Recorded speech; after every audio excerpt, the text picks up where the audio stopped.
बिस्मिल्लाहिर्रहमानिर्रहीम। कुरान मजीद से हजरत हकीम लुकमान नामी एक शख्सियत का वजूद साबित है जिन्हें अल्लाह ने हिकमत अता की और कहा कि अल्लाह का शुक्र अदा करो। कुरान मजीद की एक सूरत का नाम सूरह लुकमान है जिसमें हजरत हकीम लुकमान के नसब और खानदान की बाबत तो कोई जिक्र नहीं किया गया, अलबत्ता उसमें हकीम लुकमान के हकीमाना माकूलात का तज़किरा जरूर है। ताहम कदीम तवारीख इस अमर की गवाही देती हैं कि इस नाम का एक शख्स सरजमीन अरब पर मौजूद था, अलबत्ता उसकी शख्सियत और नसब के बारे में इख्तलाफ पाया जाता है। कससुल कुरान में हकीम लुकमान का जमाना 3000 कबल मसीह करार दिया गया है, लेकिन बाज मुफस्सरीन और मुर्रखीन इन्हें हजरत दाऊद अलैहिस्सलाम का मसाहिब बताते हैं। इस तरह उनका जमाना 1100 कबल मसीह के लगभग लगता है। बहरे तौर अहले अरब उनके हालात और खानदानों नसब से मुतल्लिक इख्तलाफात के बावजूद लुकमान या हकीम लुकमान को एक मशहूर शख्सियत तस्लीम करते हैं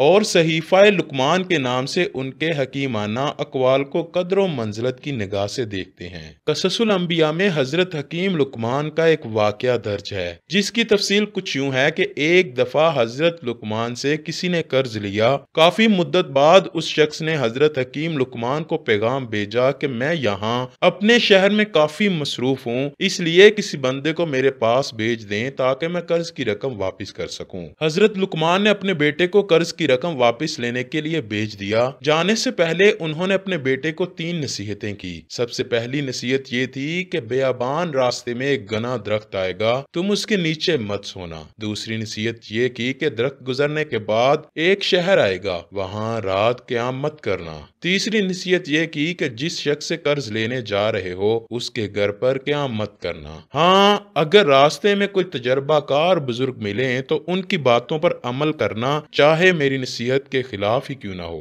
अगले दिन सुबह सुबह हजरत लुकमान के बेटे ने सफर शुरू कर दिया। अभी थोड़ा ही सफर तय किया तो उनको एक बुजुर्ग रास्ते में मिले। बुजुर्ग ने पूछा, बेटा कहाँ जा रहे हो? हजरत लुकमान के बेटे ने कहा, मैं अपने वालिद का कर्ज वसूल करने फलां शहर जा रहा हूँ। बुजुर्ग कहने लगे, मुझे भी उसी शहर जाना है, मुझे भी अपने साथ ले चलो। दोनों मिलकर सफर तय करने लगे। रास्ते में एक बहुत बड़ा और घना दरख्त आया तो बुजुर्ग कहने लगे, इस दरख्त के नीचे कुछ देर सोकर आराम कर लेते हैं। लड़का सोचने लगा, मुझे तो वालिद ने नसीहत की थी कि उस दरख्त के नीचे मत सोना। फिर सोचा, ये भी कहा था कि अगर कोई बुजुर्ग मिले तो उसकी बातों पर हर सूरत में अमल करना। गर्ज दोनों ने दरख्त के नीचे रात बसेरा किया। आधी रात गए, एक सांप दरख्त पर से उतरा। बुजुर्ग ने सांप को मारकर डाल से डांप दिया। जब सुबह हुई तो लड़के के दिल में वसवसा आया कि अब्बा जी ने ख्वाह मना किया था, यहाँ तो कुछ भी नहीं हुआ, मैं तो खूब आराम से सोया हूँ। ये ख्याल रोशन जमीर बड़े साहब ने महसूस कर लिया और साहबजादे से कहा, ढाल उठाओ। ढाल के नीचे मरा हुआ सांप पड़ा था। लड़के के दिमाग में वालिद की तरफ से जो वसवसा आया था उसकी इस्लाह हो गई और अल्लाह का शुक्र अदा किया। बुजुर्ग ने लड़के से कहा,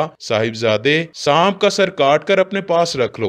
इसने सांप का सर काट कर अपने थैले में रख लिया। अगले दिन वो शहर में पहुंच गए जहां हजरत लुकमान ने अपने बेटे को रात क़याम करने से मना फरमाया। शहर पहुंचते ही बुजुर्ग कहने लगे, बेटा हम इसी शहर में रात क़याम करेंगे। उस शहर की एक अजीब सूरत हाल थी, वो ये कि वहां के बादशाह की बेटी जिससे भी शादी करती अगली ही रात उसकी लाश मिलती थी। बादशाह को जब खबर हुई कि 2 मुसाफिर शहर में आए हैं और एक उनमें से जवान है तो बादशाह ने फौरी उसकी शादी अपनी बेटी से करवाना चाहिए। हजरत लुकमान के बेटे ने इनकार किया, लेकिन फिर बुजुर्ग के कहने पर हजरत लुकमान के बेटे और बादशाह की बेटी की शादी हो गई। शादी की पहली ही रात लड़का जब अपनी बीवी से मुबाशरत करने जाने लगा तो बुजुर्ग ने उससे कहा, सबसे पहले कमरे में जाकर अपनी बीवी को उस सांप के सर की जो कि तुम्हारे बैग में है दूनी देना। ख्याल रहे लड़की के जिस्म पर लिबास ना हो। लड़के ने ऐसा ही किया और सुबह तक जिंदा भी रहा और रात सुकून से गुजारी। बादशाह ने बुजुर्ग से पूछा कि मेरी बेटी के साथ आपने ऐसा क्या किया कि इस बार इसका शोहर फौत नहीं हुआ? बुजुर्ग कहने लगे, आपकी बेटी के रहम में एक जहरीला फोड़ा था। जो भी मर्द उसके साथ हमबिस्तरी करता था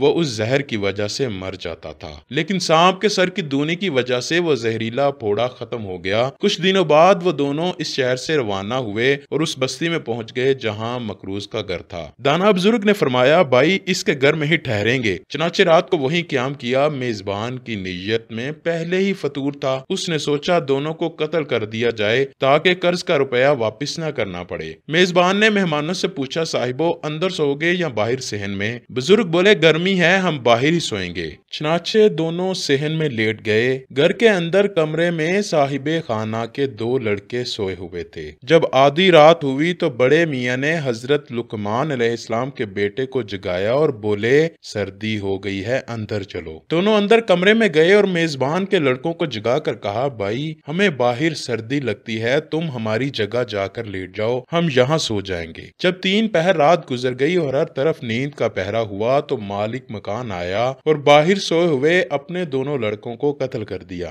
صبح ہوئی تو اس نے دیکھا کہ اس کے دونوں بیٹے مردہ پڑے ہیں۔ اسے نہایت صدمہ پہنچا مگر چپ ہوا۔ چاروں نچار مہمانوں کو روپیہ دے کر رخصت کر دیا۔ قرض کی رقم لے کر وہ واپسی کا سفر طے کرنے لگے۔ جب اس مقام پر پہنچے جہاں پر بزرگ ملے تھے تو وہاں رک کر بزرگ کہنے لگے بیٹا میرا اور تمہارا ساتھ بس یہیں تک تھا۔ حضرت لقمان کے بیٹے کی آنکھوں میں آنسو آ گئے اور کہنے لگے مجھے اپنا نام تو بتا جائیں۔ بزرگ کہنے لگے تمہارے والد ہمارا نام خوب جانتے ہیں۔ بیٹا جب والد کی خدمت میں پہنچا تو سارے سفر کی تفصیل سنا کر پوچھنے لگا وہ بزرگ کون تھے؟ حضرت لقمان رحمت اللہ علیہ فرمانے لگے وہ بزرگ حضرت خضر علیہ السلام تھے۔ سبحان اللہ، کیسی کیسی حکمتیں تھیں حضرت لقمان کے پاس۔ اللہ پاک ہمیں اپنے بزرگوں کے نقش قدم پر چلنے کی توفیق عطا فرمائے اور ہمیں نبی پاک صلی اللہ علیہ وآلہ وسلم سے سچی و پکی محبت عطا فرمائے۔